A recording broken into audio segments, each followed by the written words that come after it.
वारिसनगर विधानसभा में पहुंचे हैं, क्या कुछ संदेश देना चाहिएगा? जन स्वराज पार्टी के प्रत्याशी वारिसनगर के जो हैं उन सबको जनता से रूबरू करवाना ये एक मुख्य मुद्दा है हमारे यहाँ आने का। वारिसनगर के छतनेश्वर गांव में जो मैं आया हूँ, यहाँ गांव के जो हमारे भाई बहन और माता बुजुर्ग हैं उन सबको जन स्वराज का संदेश देना, उनको जन स्वराज के बारे में बताना कि जन स्वराज क्या बदलाव लाना चाहती है बिहार में, बिहार को बदलाव की ज़रूरत क्यों है और ये बदलाव कैसे लाया जाएगा, इसके बारे में जनता को बताना और इस बदलाव प्रक्रिया में जनता का क्या रोल है, इन सब के बारे में जनता को बताने के लिए मैं आज वारिसनगर आया हूँ। सबको भी मैं धन्यवाद करता हूँ कि उनके कारण ये सभा आयोजित हुई और मैं आप सब लोगों से बात कर पाया हूँ। उसके बाद जनता को देखने वाला कोई नहीं है। ये आवाज ये हर कोई जानता है, हर राजनीतिक दल, हर नेता जानता है कि भ्रष्टाचार की शुरुआत कहाँ से होती है और उनको ये भी मालूम है कि भ्रष्टाचार को कैसे ख़त्म करना है, लेकिन वो इसको हटाना नहीं चाहते क्योंकि अगर भ्रष्टाचार हट गया तो उनको जो फ़ायदा भी हो रहा है वो फ़ायदा होना बंद हो जाएगा।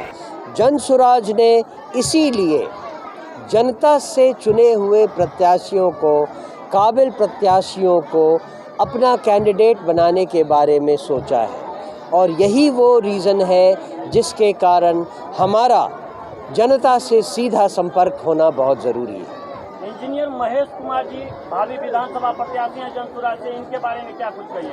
जी, वारिसनगर से हमारे पास जो भी प्रत्याशी हैं, मुझे याद नहीं 3 या 5 प्रत्याशी हैं, उनमें से इंजीनियर साहब भी एक प्रत्याशी हैं।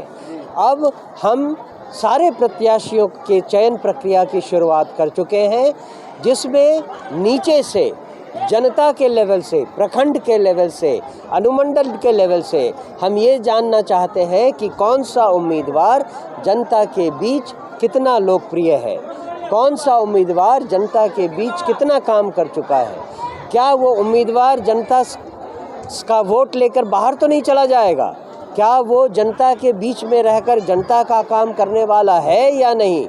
इन सारी चीज़ों पर हम उन सारे उम्मीदवारों की जांच परख कर रहे हैं, उसके बाद ही प्रत्याशियों का चुनाव हो। आपको महेश सर जी जो होगा केवल उम्मीदवार ही नहीं है, लमसम 10 वर्ष पूर्व से ये एक समाज सेवी हैं जो हर इंसान के काम आए और बहुत सारे गरीब दुखिया जितने भी हैं, रात बिरात किसी चीज़ की आवश्यकता पड़ जाती है तो एनी टाइम ये तैयार रहते हैं और इनका एक CSC केंद्र भी चलता है जो उसकी मदद से बहुत सारे आदमी की सहायता भी बहुत दिनों से कर रहे हैं। अगर ऐसा है तो इसमें तो कोई डरने की बात ही नहीं है।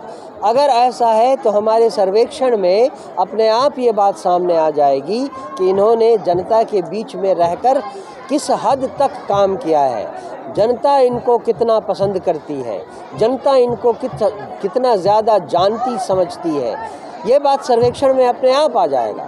इसीलिए इससे घबराने की ज़रूरत नहीं।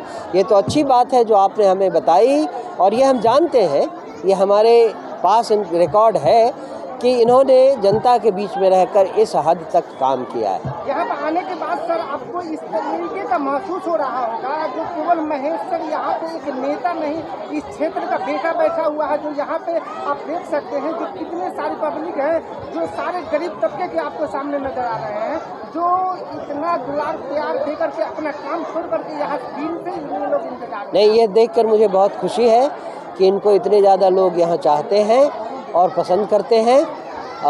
लेकिन जैसा मैं कि एक प्रक्रिया है, उस प्रक्रिया को हम पूरे होने देंगे। धन्यवाद।